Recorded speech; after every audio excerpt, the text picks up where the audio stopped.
திருச்செந்தூர் கோவிலில் முறைகேட்டில் ஈடுபடுபவர்கள் யாராக இருந்தாலும் விரைவில் நடவடிக்கை எடுக்கப்படும் என அமைச்சர் ரமேஷ் தெரிவித்திருக்கிறார். இதனை அண்மை செய்தியாக நாம் பார்த்துக் கொண்டிருக்கிறோம்.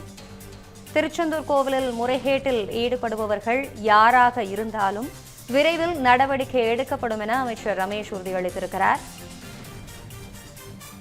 திருச்செந்தூர் கோவிலில் விஐபி தரிசனத்திற்கு அமைச்சரிடமே 4000 வசூலிக்கப்பட்ட நிலையில் அமைச்சர் ரமேஷ் பதிவொன்றை வெளியிட்டிருக்கிறார்.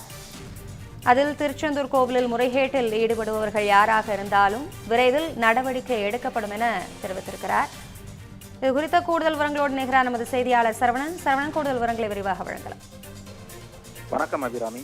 உலக புகழ்பெற்ற திருச்செந்தூர் சுப்பிரமணிய சுவாமி கோவிலில் வரிசையில் காத்திருப்பதை தவிர்த்து விரைவாக சாமி தரிசனம் செய்வதற்காக அங்கு பல்வேறு விதமாக பண முறைகேடுகள் நடப்பதாக தொடர்ச்சியாக புகார்கள் எழுந்து வந்தன.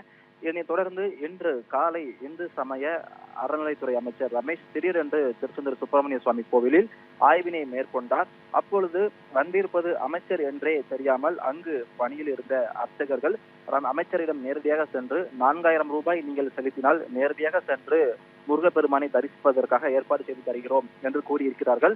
அமைச்சரும் அதற்கு எந்தவித ஒரு மறுப்பும் தெரிவிக்காமல் தன்னிடமிருந்த ஜிபே மூலமாக 4000 ரூபாயை அர்ச்சகருக்கு அனுப்பியிருக்கிறார். அது மட்டுமில்லாமல் இந்த புகாரின் உண்மை தன்மையை அறிய இன்று காலை நேரடியாக ஆய்விற்கு சென்ற அமைச்சரிடமே அங்கு பணியில் இருக்கக்கூடிய அர்ச்சகர்கள் 4000 ரூபாய் ஜிபேயில் வாங்கி கொண்டு நீண்ட நேரம் வரிசையில் நிற்க தேவையில்லை, விரைவாக முருகனை தரிசிக்க ஏற்பாடு செய்து தருகிறோம் என்று கூறியிருக்கிறார்கள். இதனால் அதிர்ச்சி அடைந்த இந்து சமய அறநிலைத்துறை அமைச்சர் ரமேஷ் இது தொடர்பாக விசாரணைக்கு உத்தரவிட்டிருந்தார். அது மட்டும் இல்லாமல் கோவிலுக்கு வரக்கூடிய பக்தர்களிடம் இப்படி பணம் பறிக்கக்கூடிய செயல்களை ஒருபோதும் ஏற்க முடியாது என்றும் தெரிவித்திருக்கக்கூடிய அவர் இது குறித்து துறை ரீதியான விரிவான விசாரணை நடத்தப்படும் என்றும் தெரிவித்திருந்தார். அது மட்டும் இல்லாமல் வந்திருப்பது அமைச்சரே என்று தெரியாத அளவிற்கு அங்கு இருக்கக்கூடிய அர்ச்சகர்கள் அமைச்சரிடமே நேரடியாக சென்று 4000 ரூபாய் வாங்கிய சம்பவம் திருச்செந்தூர் ஒரு பெரிய ஒரு பரபரப்பை ஏற்படுத்தி இருக்கிறது.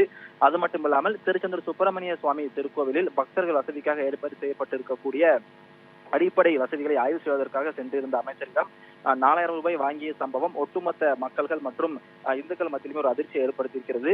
இது தொடர்பாக இந்து சமய அறநிலைத்துறை அமைச்சர் ரமேஷ் தனது எக்ஸ்தல பக்கத்தில் ஒரு முக்கியமான பதிவேற்றிருக்கிறார். அதில் திருச்செந்தூர் சுப்பிரமணிய சுவாமி திருக்கோவிலில் தொடர்ந்து பக்தர்கள் தரிசனம், அன்னதானம், அடிப்படை வசதிகள், சொத்து பதிவேடு விவரங்கள், திருப்பணிகள் மற்றும் நிலுவையில் இருக்கக்கூடிய கோவிலுக்கு வரவேண்டிய வருவாய் போன்ற பல்வேறு கோணங்கள்ல இன்று ஆய்வு நடத்தி சென்றிருந்தோம். அப்பொழுது முறைகேட்டில் ஈடுபடுபவர்கள் யாராக இருந்தாலும் பாகுபாடின்றி விரைவில் நடவடிக்கை எடுக்கப்படும் என்று இன்று காலையில் நடைபெற்றிருக்கக்கூடிய இந்த 4000 ரூபாய் ஜிபேயில் பெற்றுக்கொண்ட அர்ச்சகர்கள் குறித்தும் ஒரு பதிவை மக்கள் புரிந்து கொள்ளும் விதமாக எக்ஸ்தலத்தில் பதிவேற்றம் செய்திருக்கிறார்.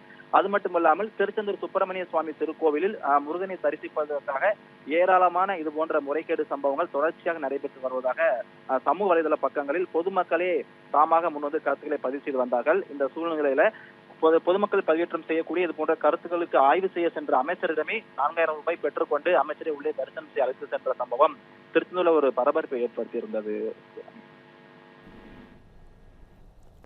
விரிவான தகவல்களை வழங்கியமைக்கு நன்றி சரவணன்.